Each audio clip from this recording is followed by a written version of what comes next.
ذرا اس مصروف ترین شہر کو دیکھیے، یہ ترکی کا دوسرا سب سے بڑا شہر استنبول ہے، وہی استنبول جو کبھی قسطنطنیہ ہوا کرتا تھا۔ یہ شہر قدیم رومی اور بازنطینی سلطنت کا دارالحکومت بھی رہ چکا ہے۔ کیا آپ جانتے ہیں کہ اس شہر کو فتح کرنے کی کوشش میں کئی جرنیلوں اور بادشاہوں نے قسمت آزمانے کی کوشش کی، یہاں تک کہ طاقتور عثمانی سلطان بایزید یلدرم قسطنطنیہ کو فتح کرنے کے بالکل قریب تھے، لیکن امیر تیمور کے سلطنت عثمانیہ پر اچانک حملے نے انہیں محاصرہ اٹھانے پر مجبور کر دیا۔ لیکن کسے معلوم کہ اس شہر کی فتح اس عثمانی سلطان کے ہاتھوں ہوگی جس کی عمر ابھی بمشکل 20 سال تھی۔ جی ہاں، وہی سلطان کے جنہیں میں اور آپ سلطان محمد فاتح کے نام سے جانتے ہیں۔ سلطان محمد فاتح اس وقت ایدین شہر میں تھے جب انہیں اپنے والد سلطان مراد کی وفات کی اطلاع ملی۔ وہ فوراً ایک عربی گھوڑے پر سوار ہوئے اور یہ کہتے ہوئے کہ جو لوگ مجھ سے محبت کرتے ہیں وہ میرے ساتھ آئیں، انہوں نے درِ دانیال کو عبور کیا اور ادرنا پہنچے۔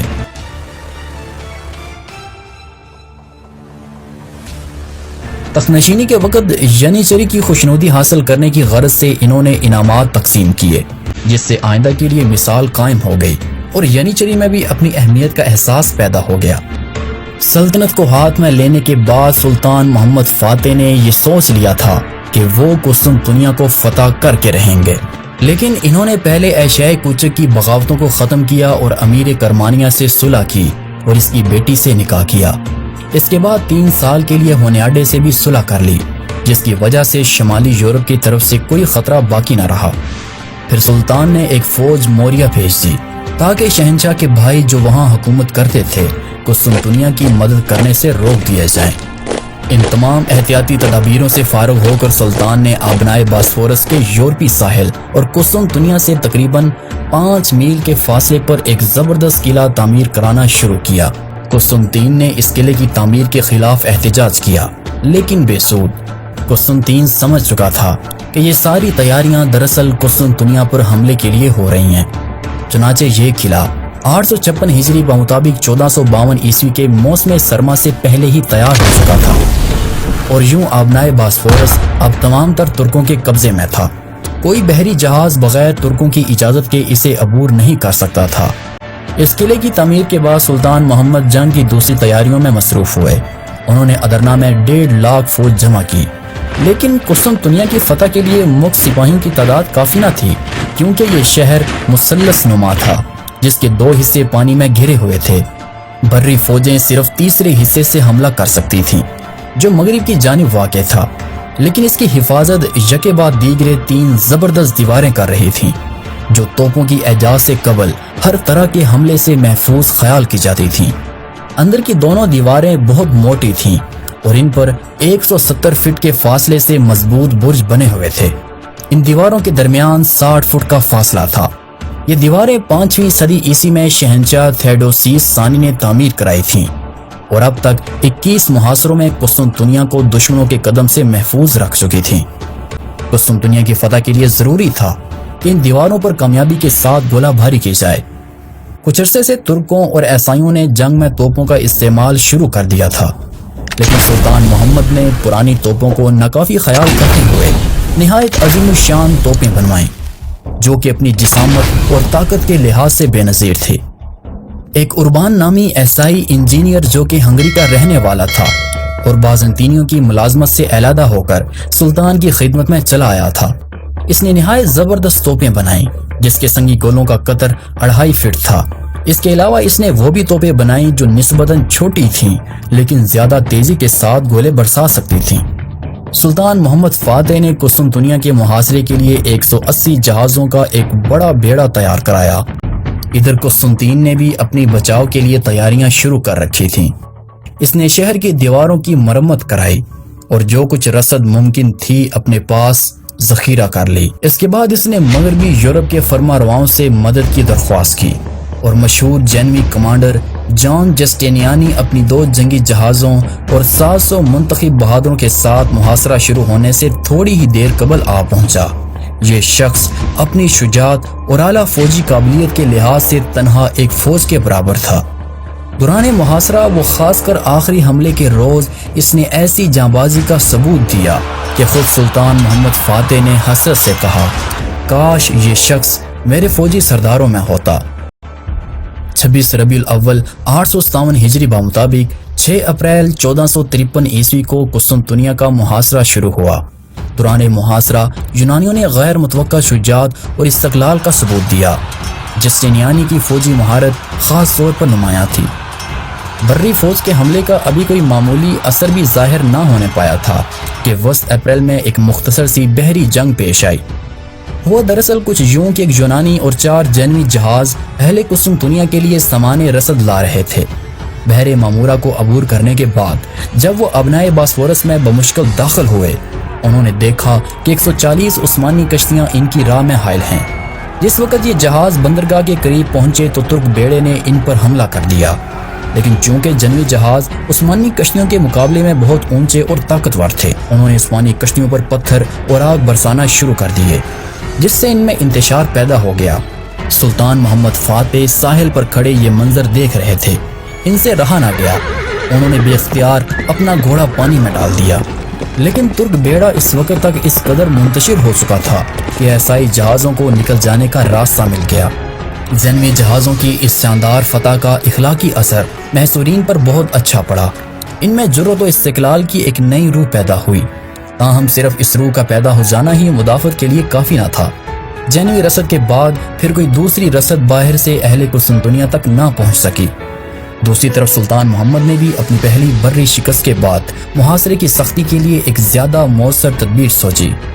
سلطان کو اندازہ ہو چکا تھا کہ ابنائے باسفورس کے اس حصے میں جہاں پانی زیادہ گہرا تھا، ترک بیڑا عیسائیوں کے طاقتور جہازوں کے مقابلے میں مشکل سے کامیاب ہو سکے گا۔ لہٰذا انہوں نے اپنی کشتیوں کی ایک بڑی تعداد بندرگاہ کے بالائی حصے میں منتقل کر دینی چاہی۔ سمندر کے راستے سے بندرگاہ کے اس حصے تک پہنچنا ممکن نہ تھا، اس لیے سلطان محمد نے ایک ایسی صورتحال اختیار کی جو کہ ان کی ذہانت اور عزم و استقلال کی ایک غیر فانی مثال ہے۔ باسفورس اور بندرگاہ قسطنطنیہ کے درمیان 5 میل کا فاصلہ تھا۔ انہوں نے اس درمیانی پہاڑی زمین پر لکڑی کے تختوں کی ایک سڑک بنوائی اور ان تختوں کو چربی سے خوب چکنا کروا دیا۔ ایک رات کے اندر 80 کشتیاں بیلوں سے کھنچوا کر بندرگاہ کے اس حصے میں پہنچا دی گئیں۔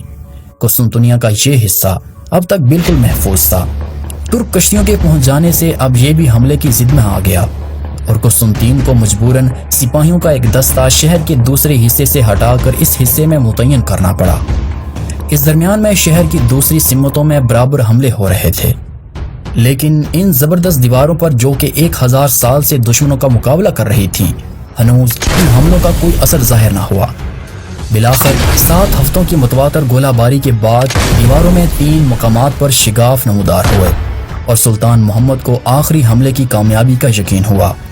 چنانچہ 15 جمادی الاول 857 ہجری بمطابق 23 مئی 1453 کو سلطان نے قسطنطین کے پاس پیغام بھیجا کہ اگر وہ شہر کو سپرد کر دے تو عوام اور جان و مال کی حفاظت کی جائے گی اور موریہ کی حکومت اسے دے دی جائے گی، لیکن قسطنطین نے اس سے منظور نہ کیا۔ اس کے بعد سلطان محمد فاتح نے فوج میں اعلان کر دیا کہ ہم 10 جمادی الاول 29 مئی کو آخری حملہ کریں گے۔ چنانچہ 20 جمادی الاول 857 ہجری بمطابق 1453 عیسوی کی رات اور فریض نماز فجر ادا کرنے کے بعد حملہ شروع ہوا۔ حملہ مختلف سمتوں میں ہو رہا تھا، لیکن سب سے زیادہ زور اس حصے پہ تھا جو کہ دروازہ سینٹ رومانس کے قریب تھا۔ وہاں کی دیوار ترک توپوں کی گولہ باری سے بہت مجروح ہو چکی تھی۔ عثمانی اور یونانی سپاہیوں کی تعداد میں کوئی مناسبت نہ تھی، لیکن دوپہر سے پہلے تک انتہائی کوشش اور فتح کی پوری امید کے باوجود عثمانی فوج کا ایک سپاہی بھی شہر میں داخل نہ ہو سکا۔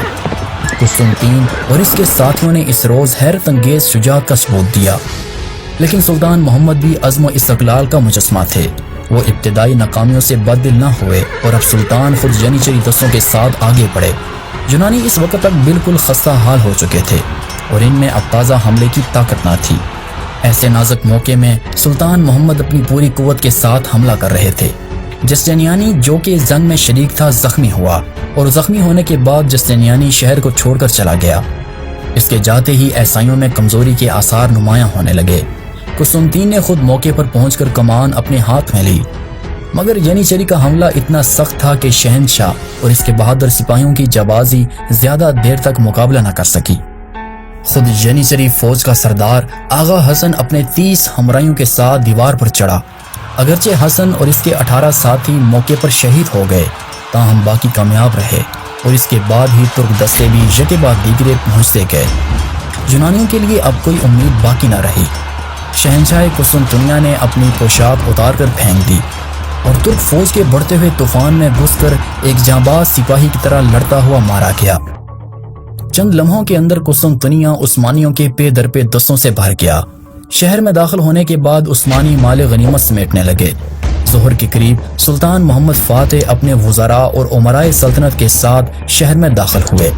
سینٹ صوفیہ کے گرجے کے پاس پہنچ کر وہ گھوڑے سے اترے اور اس عالی شان معبد میں داخل ہوئے جس میں 1100 برس سے 3 خداؤں کی پرستش ہو رہی تھی۔ سلطان نے مؤذن کو حکم دیا اور یوں اس چرچ میں اذان دی گئی، اور فتح کے دوسرے روز سلطان محمد نے شہر کا جائزہ لیا۔ جب سلطان نے قسطنطنیہ کے شہنشاہ کے ویران اور اجڑے ہوئے محل کو دیکھا تو ان کی زبان پر فردوسی کا یہ شعر آ گیا: کیسر روم کے محل میں مکڑی نے جالا تان لیا ہے اور گنبد افراسیاب میں الو بول رہے ہیں۔ قسطنطنیہ کی فتح کے بعد سلطان محمد فاتح تقریباً 30 سال زندہ رہے۔ سلطان محمد فاتح کی وفات 1451 عیسوی کو 51 سال کی عمر میں ہوئی۔ سلطان محمد فاتح کی موت سے اہل یورپ کی جان میں جان آئی۔ سلطان محمد فاتح کو قسطنطنیہ میں دفنایا گیا۔